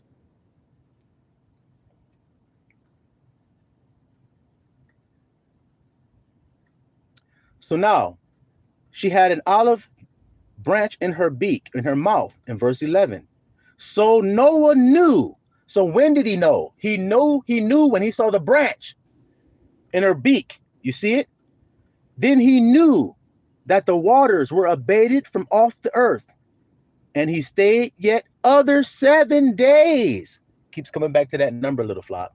He stayed yet another 7 days, and he sent forth the dove, which returned not again unto him anymore. Do y'all hear that, little flock? The dove didn't come back to him no more. Do y'all see that there? Now, in order to get this twig, she had to pluck it. Okay? Right? In order to get this olive twig, she had to pluck it. Okay? That's right, Brother Carlton. A happy face, man. A happy face. You see? Put on a happy face. Just like us with our children. We don't like when our children are sitting there like this. The first thing we say is, what's wrong? Baby, what's going on? Talk to me. Tell daddy what's wrong. That's the first thing we do. It's because we don't want them to have a sad face. We want them to be a happy, cheerful baby. Well, so does your Father. He wants you to be the same way. Okay? Now, if I'm able to before this phone died, and I don't know why it's not charging, little fly. That's strange. Wait a minute. We got action. We had action. We had action. Hold on. Let me check it again. Check it twice. Hold up, y'all.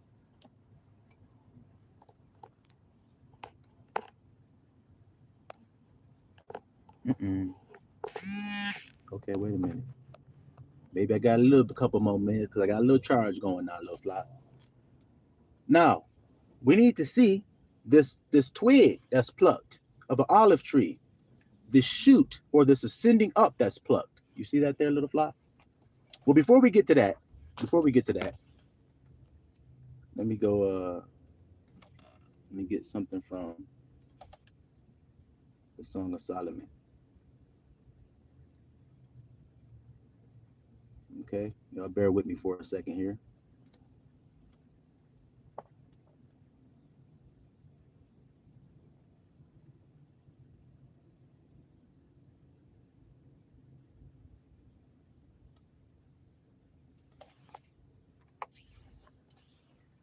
Y'all bear with me for a second. I wasn't planning on talking about this, but it just came to me real quick, so I'm gonna go ahead on and try to cover it for y'all real quick before I get out of here. Let me see.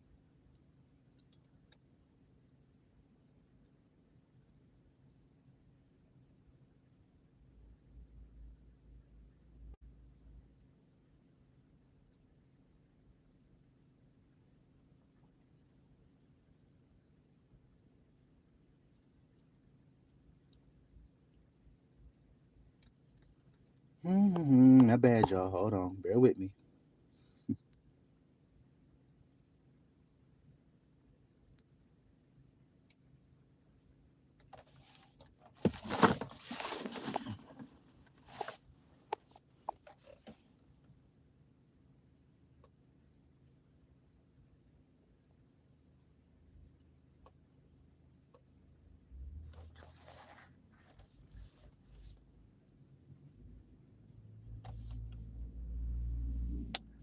Y'all bear with me. Be patient.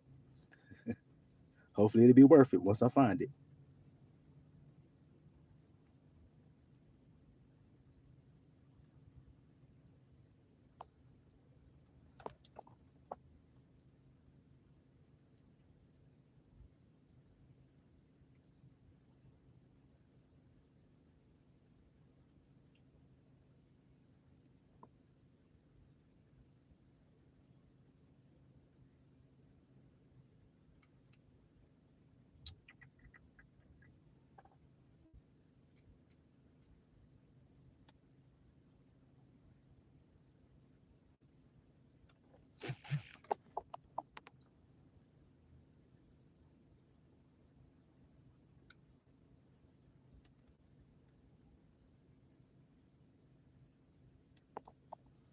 Dang, y'all, my bad. I wish I would have been thinking about this earlier, and it would have been a whole lot quicker to do this. But I'm getting it. I'm getting it.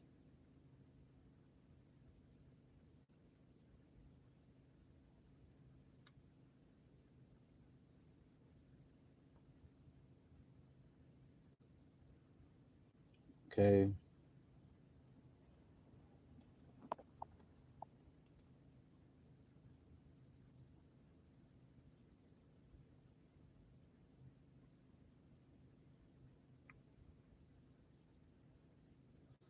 Okay. Now remember we were talking about the branch, right? That twig that she had in her mouth. The ale, right?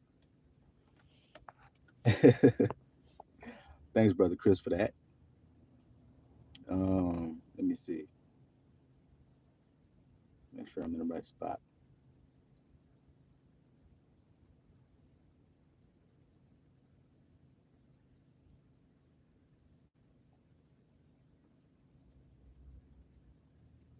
Okay. Is this what I want?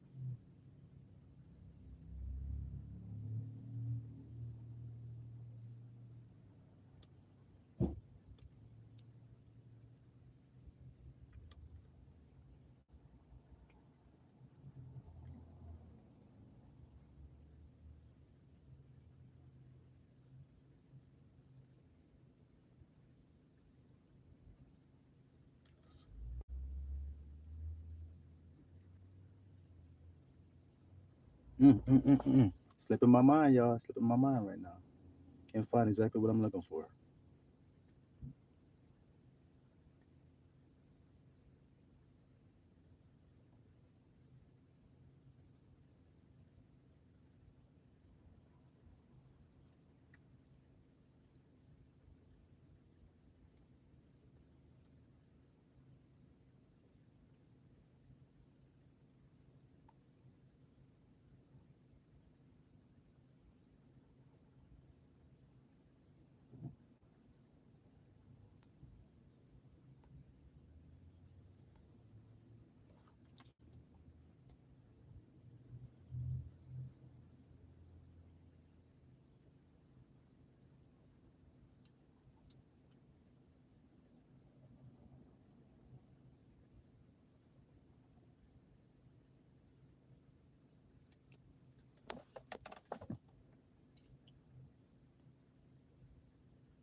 Mm, dang, y'all. I can't find exactly what I'm looking for right now, and that sucks. Dang.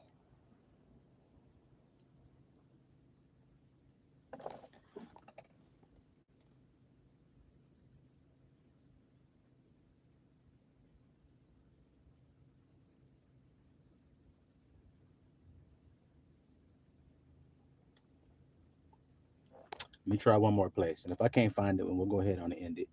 But if I find it, then y'all will see why I was looking for it.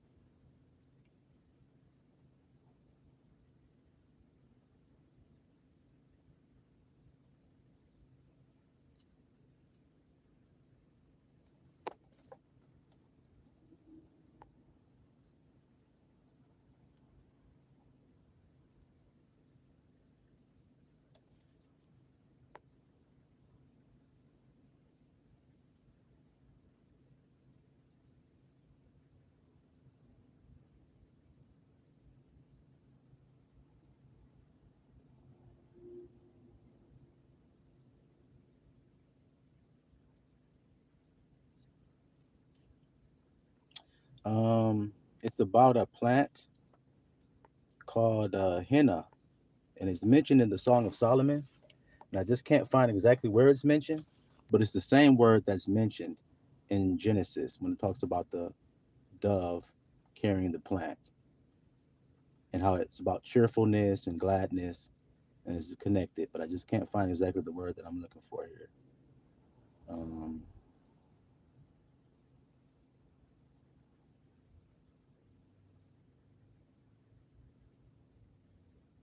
mm, mm, mm, mm. Well, maybe little flock, maybe next time I'll have to go and look again, and maybe on the next video or something I'll be able to bring it to y'all attention. Mm,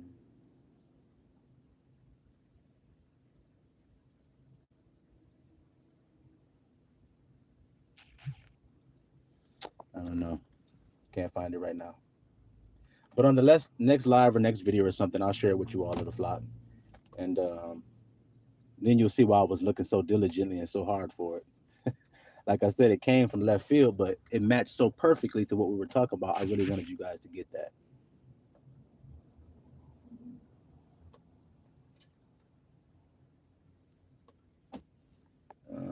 Let me try one more thing, little flock. Let me try one more little thing.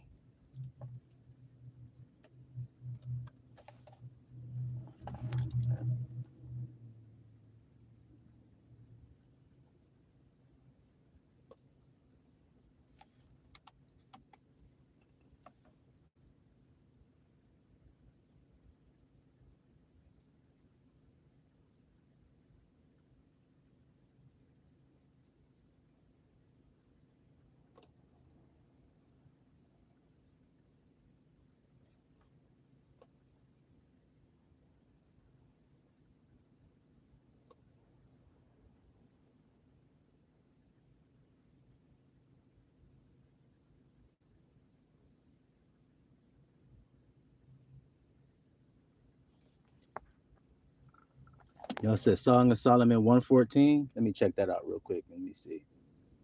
Y'all might be right.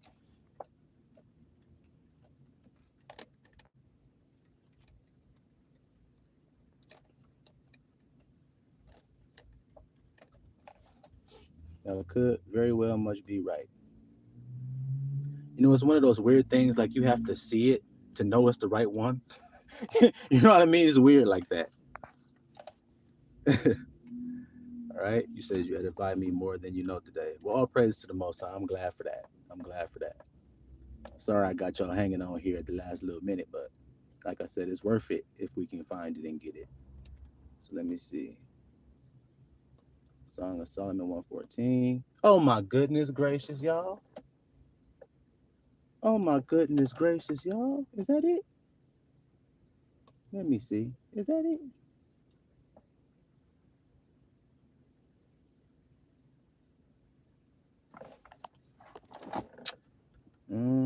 Well, let me see. I gotta look at the word and see.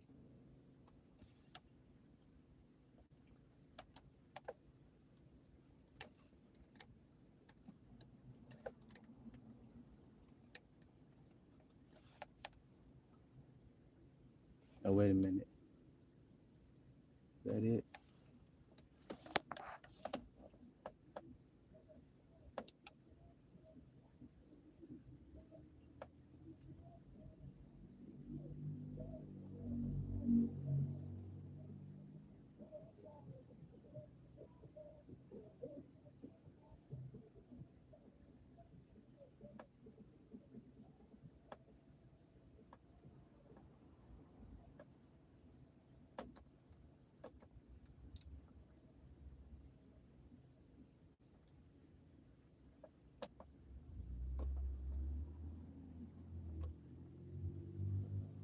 Okay, thank you guys. Gee whiz.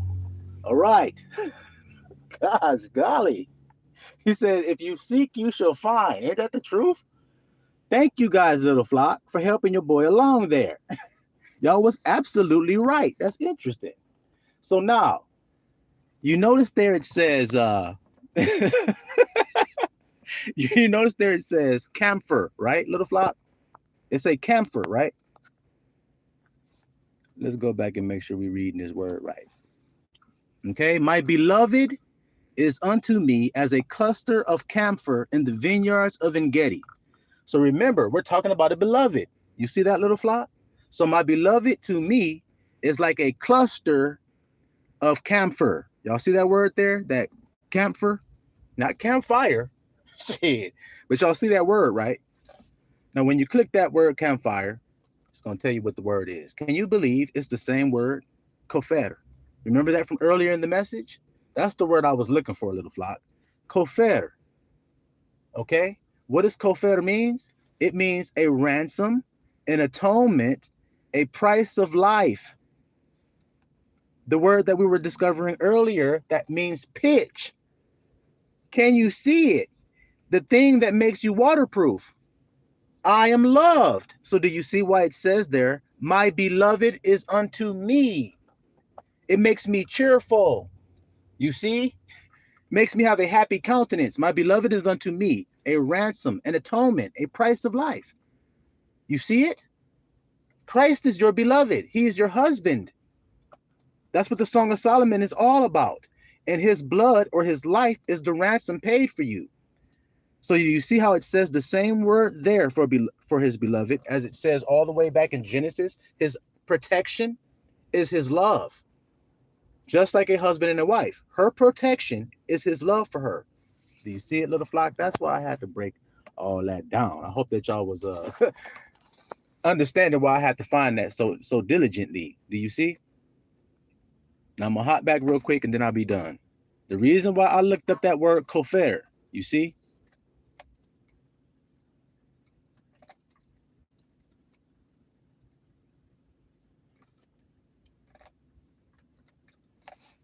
My beloved is as a cluster. So April showers bring May flowers. Do you see how it was a cluster? You see that there? Of a bud or a sprout. So God or Christ is waiting for his sprout, his beloved one to sprout. Isn't that what the prophecy I told you guys is all about? Yes. You see it? You got me, Brother Skill. You see why I had to do that? You see why I had to do all that work? And I didn't mean to make y'all wait so long. But do you see why? Okay. So now that word was kofer, a cluster of kofer. You see it? Is my beloved unto me. Back to Genesis chapter 6, I believe. Okay. Genesis chapter 6, we see, make thee an ark of kofer wood. Do you see it? Rooms shall you make, and you shall pitch it within and without with pitch. That's Genesis chapter 6, verse 14. Pitch it within and without with pitch. That word pitch is kafar, and it means to atone, to make reconciliation, and to purge, to cover, to atone, to make reconciliation. Same word as kafar. So do you see it, little flock? That's why I had to search so diligently for you to show you that this is a love story. This is a love story that we're all witnessing. You see it? That's what Christ was revealing to the earth, that God loves you. And so you don't need to worry. Since God loves you, you don't need to stress, you don't need to strive, you don't need to worry about a damn thing. He loves you. He's going to take care of you. So then the grandson is going to confirm that oath and that promise that he made to his people, that God love you. And so since he loved you, you need to come into that state of being, have a cheerful countenance because you've been healed of all your fear and your stress and your damn shame and every damn thing else that came with fear. Now you've been healed of it. Now you can have a cheerful countenance, be happy, and you can rejoice and be happy in your beloved embrace of the one that love you. Y'all hear me today, little flock? I hope y'all do. So y'all be blessed today. Y'all be blessed today. And I hope that that was edifying. Like I said, it was a wonderful dinner that Abba had served up here. So I had to share it with the little flockulators. But I hope that y'all do well today and be blessed and be happy, healthy, have everything that you need and everything that your heart desire. May it come to you in great abundance today, little flock, because I am blessed. I am healthy. I am happy. I am strong. I am optimistic. I am excited. I am exuberant. I am radiant. You see that, little flock? So y'all be blessed today. You, Brother P, you be blessed as well. So thank you for your time and effort, most definitely. Y'all be blessed today, little flockulators, and much love. Brother Chris says, thank you, brother. Have an amazing day. Peace and blessings. Oh, the flock. That's right. Y'all be blessed today, little flockulators. Peace and blessings. Salawam, Mr. Allah. Peace out, Brother Chuck.